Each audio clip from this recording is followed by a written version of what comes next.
Hey guys, in this video I'll show you how to fix a Dune Awakening crashing on Steam PC.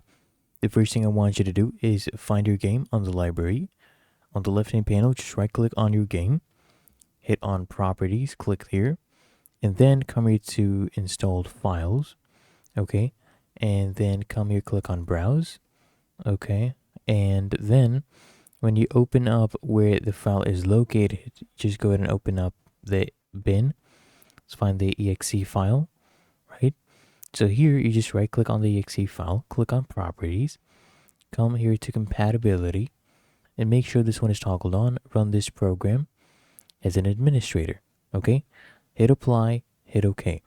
And then what I want you to do is just search up device manager, open this up, right click on your graphics card, okay?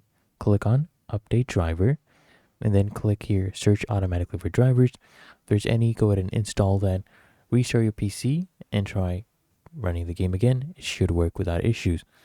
Otherwise, if you found this helpful, make sure you smash that like button, subscribe to find your solution.